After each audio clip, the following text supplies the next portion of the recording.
When you remember your childhood, does it give you a tightness in your heart? Did some situation mark you? Some words, some way of being? Regardless of who it was, do these memories bother you, or do you even try not to think when they come? Do you also feel that your reactions are bigger than the situation deserves? Well, I felt this too. And I can tell you, your narcissistic childhood created these invisible wounds that control your entire adult life in ways you can't even imagine. And it doesn't stop there. Have you ever felt like you're living someone else's life? Like your emotions are disproportionate? Like you react to small situations as if they were catastrophes? Like there's something fundamentally wrong with you, but no one can see it? What you feel isn't weakness. It's not excessive sensitivity. It's not being dramatic, as maybe someone has already told you. It's neurological programming. It's your brain operating exactly as it was conditioned to operate during the most important years of your development. Carl Jung discovered something revolutionary. Children who grow up in narcissistic environments develop what he called invisible psychic wounds.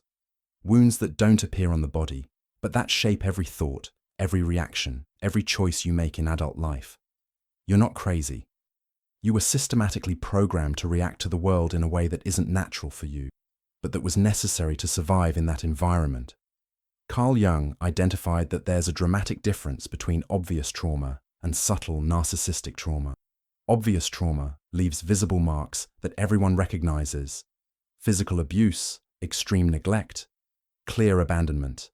But narcissistic trauma is invisible to external observers, and this makes it even more destructive. Jung observed that children in narcissistic families develop what he called the adapted child complex. They learn to suppress their true personality and develop a false personality that keeps family peace and ensures their emotional survival.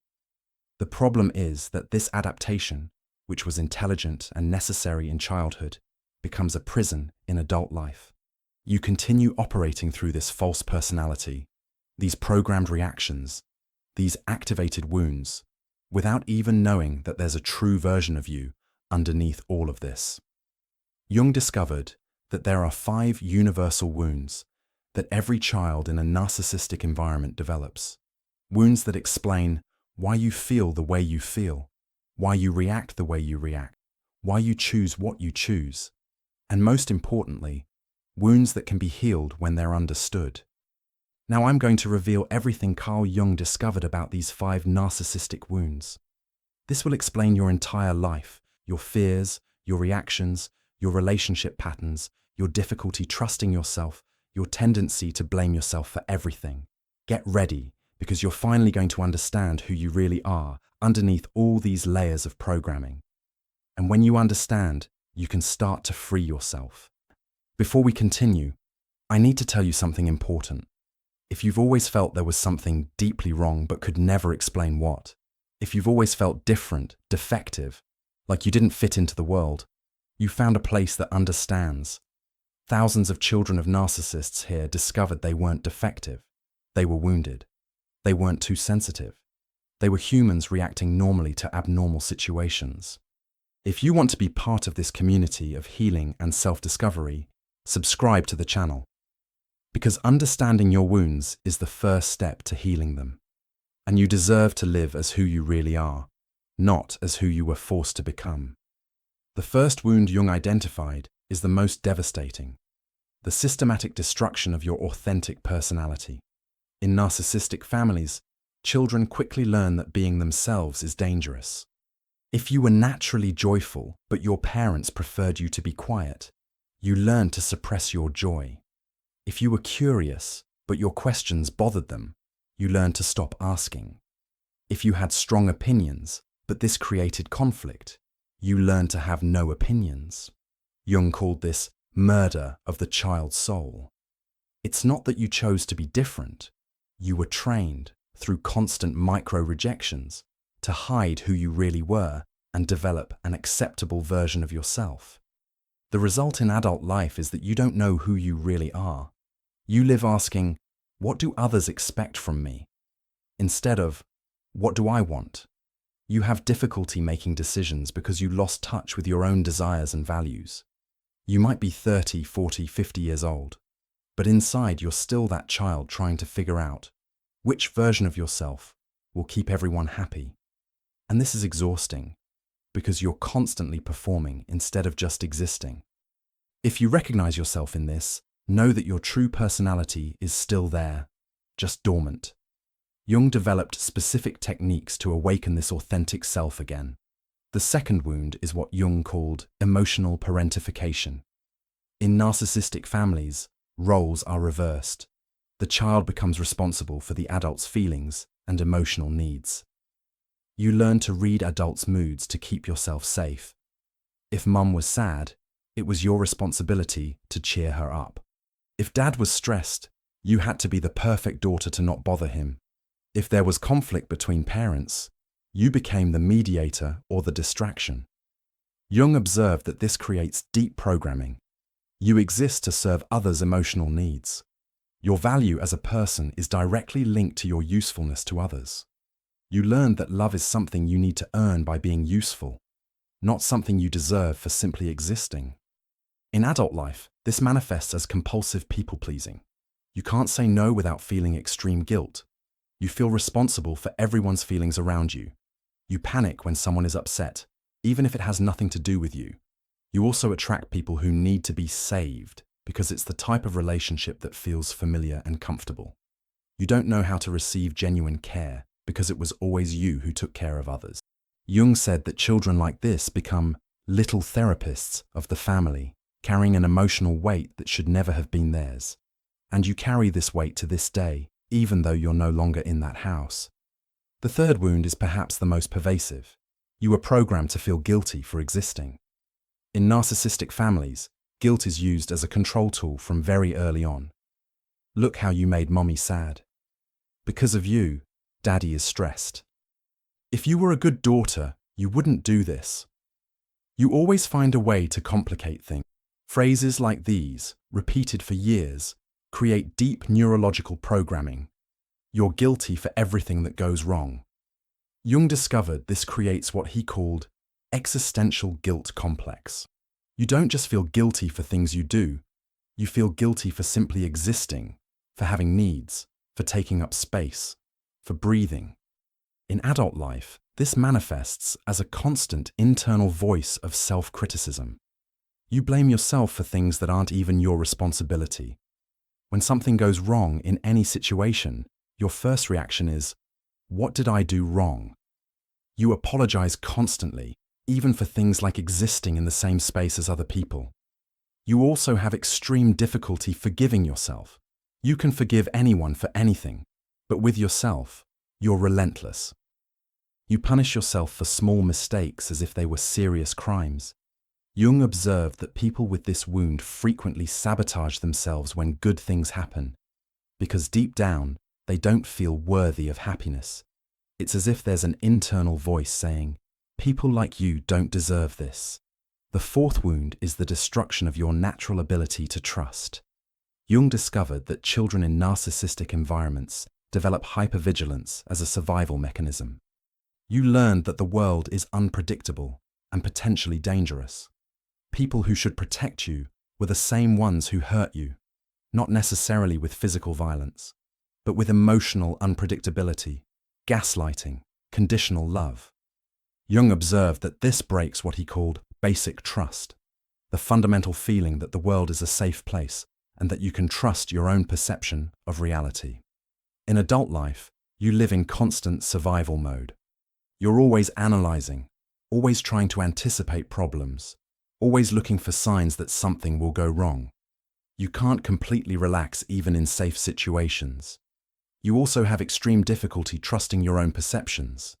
When something seems wrong, you question whether you're exaggerating, whether you're being paranoid, whether the problem is you. Years of gaslighting made you doubt your own sanity. In relationships, you're always expecting the other person to disappoint or abandon you. Not because you want to, but because that's what you learned to expect. You might even sabotage good relationships because uncertainty is less scary than vulnerability. Jung called this attachment trauma. You want to connect with people, but you're terrified of being vulnerable. It's like living with your heart always half closed, always ready to protect itself. The fifth wound is the cruelest. You were taught that love is suffering. In narcissistic families, love always comes with conditions, with drama, with pain. You learned that true love means constant sacrifice, means tolerating unacceptable behaviors, means always giving more than you receive. You learned that if someone loves you, you should be grateful enough to accept any treatment. Jung observed that this creates a deep neurological association between love and suffering. Peaceful relationships seem boring or lacking intensity. You might even interpret the absence of drama as absence of love. In adult life, you attract people who recreate the family dynamic, emotionally unavailable people, people who make you suffer, people who make you question your own worth. Not because you want to suffer, but because it's the type of love that feels familiar. When someone treats you well, genuinely well, without hidden agendas, without manipulation, without drama, you can't trust it. It seems too good to be true. You keep waiting for the catch, waiting for the moment when the person will show who they really are. You might also have difficulty receiving love, care, kindness. When someone is genuinely affectionate with you, you feel uncomfortable, as if you don't deserve it, as if you should pay somehow for this kindness. Jung said this is the deepest wound because it distorts our most basic human need, the need to love and be loved. You carry within you an immense capacity to love, but you were taught to direct it toward people who can't reciprocate in a healthy way. Now that you know the 5 wounds, I'll show you how they work together to create the patterns you live today. Jung discovered that these wounds don't operate in isolation. They feed each other, creating destructive cycles. For example, the annihilated self-wound makes you not know what you want, so you accept any crumb of attention, distorted love wound. When the person treats you badly, you blame yourself, programmed guilt wound, and assume it was something you did wrong, inverted responsibility wound. When your intuition says something is wrong, you don't trust it, broken security wound. That's why you always choose the wrong people. It's not bad luck, it's not destiny, it's programming. You were literally trained from childhood to recognize as love exactly the type of dynamic that hurts you. Jung observed that people with these wounds frequently feel like they're watching their own life from outside, as if they're not really protagonists of their own story. It's because you're not living your life, you're living the life you were programmed to live.